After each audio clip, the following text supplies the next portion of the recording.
and welcome to Laia Bove Yoga. If this is your first time here, welcome. If you've been here before, welcome back. Today I'm bringing you a tutorial on how to do a headstand. If you've been wanting to learn how to do a headstand but it's a little bit daunting because you don't know where to start, this is the perfect video for you. I will take you from the beginning stages on how to build a headstand all the way through a full headstand. So there's a little bit of something for everybody in this video. However, if you have any neck problems or spinal problems, please don't just try this practice without consulting your doctor first. For this practice, I would recommend you have your yoga mat, maybe a blanket to support your head, and also some blocks. If you'd like to, you can come close to a wall so it doesn't feel so scary to go upside down. If you're ready, roll out your mat, take a deep breath, and let's get started. So I've already moved my mat closer to the wall. You can go ahead and do the same if you'd like to. And then I have my blocks with me. What is important to do here, if you can, is do some core work. The stronger your core is, the easier it will become to get upside down. So we're going to start by bringing the blocks to the top of the mat. Bring them to the highest setting here. And then bring the fingertips right behind your blocks. And lift yourself up into a plank. You can always keep the knees down, but if you have the strength today, lift the legs off the earth and come into a full plank. Breathe in here, and as you breathe out, shift your weight past the wrists and lower the shoulders down onto your blocks. Squeeze the elbows in, and this is a supported chaturanga. Keep engaging the core, press the heels away from you.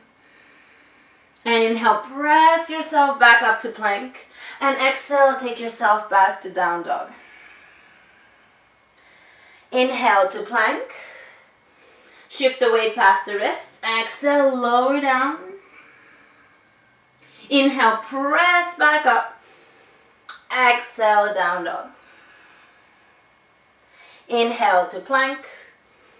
Lower the shoulders to the blocks, chaturanga. Inhale, press back up. Exhale, downward dog. Lower your knees down.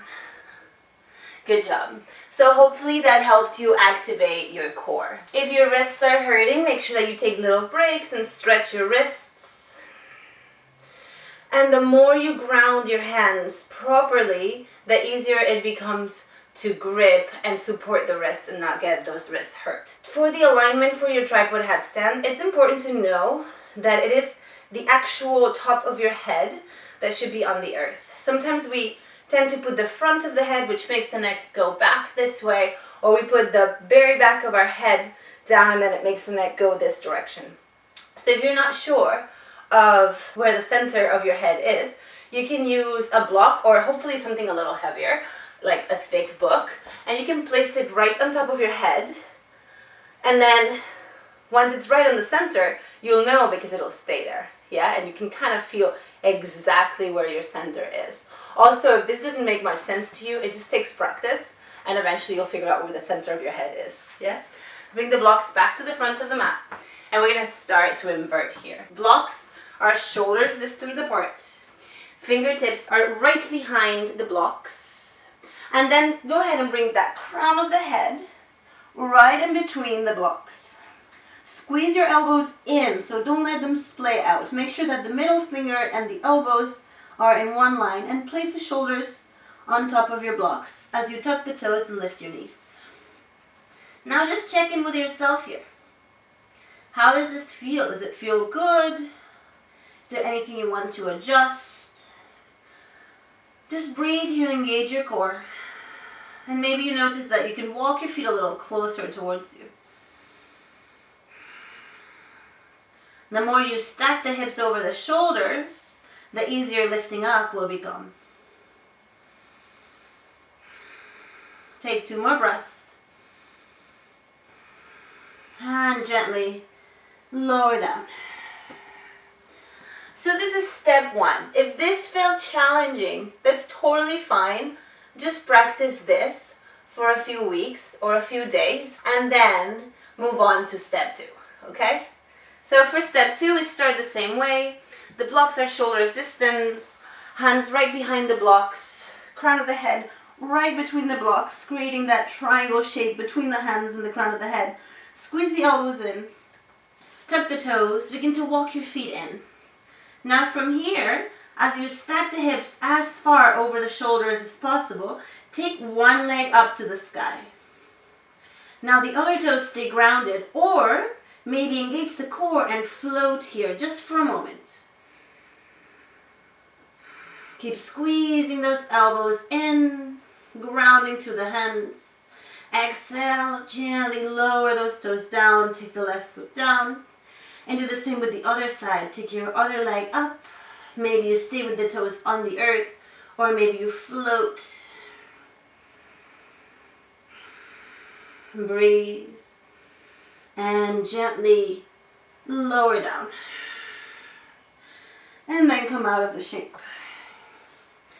Awesome. And this can be very challenging even for people that are used to doing headstands quite often. So try it out and see what it feels like. Now we'll move on to step 3.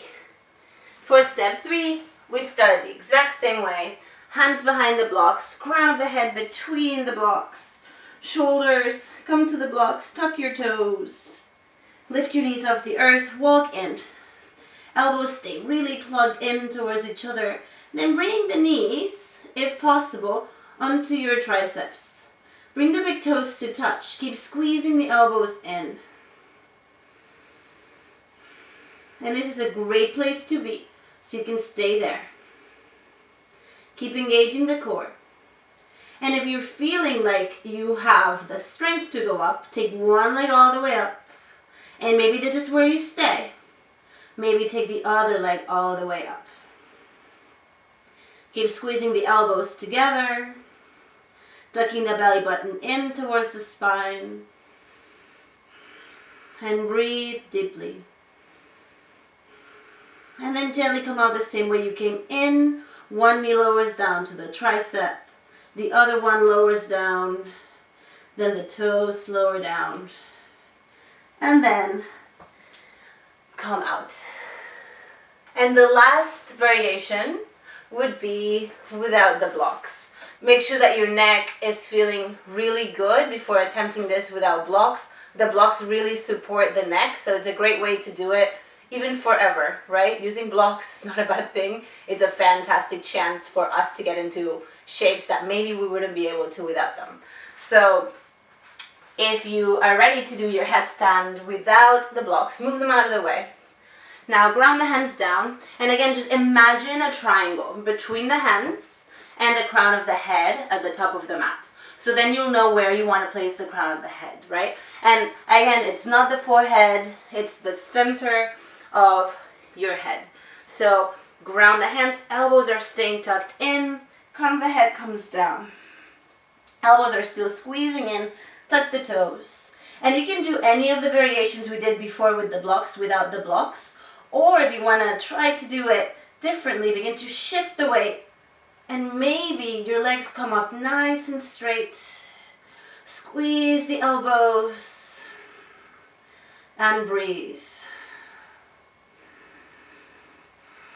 And if you feel a little bit wobbly, enjoy that as well. Keep squeezing the legs together. Keep squeezing the elbows together. Shoulders away from the ears. And when you're ready, begin to send your hips a little bit back as you send the toes forward. Engage the core. And as slowly as possible, lower down.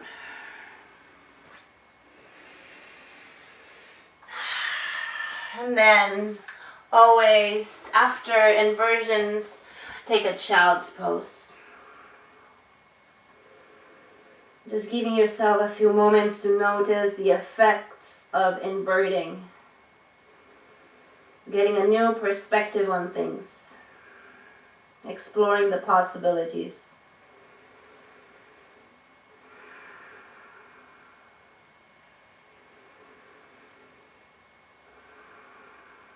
Take one more breath here.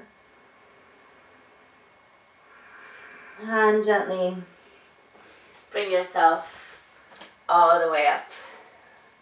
Well, I really hope that you enjoyed this tutorial, and also let me know which stage of headstand are you on right now. Are you on stage 1, 2, 3, or 4, or somewhere else? Also, I love to see progress, so make sure you get a hold of me on social media and let me know how you're doing.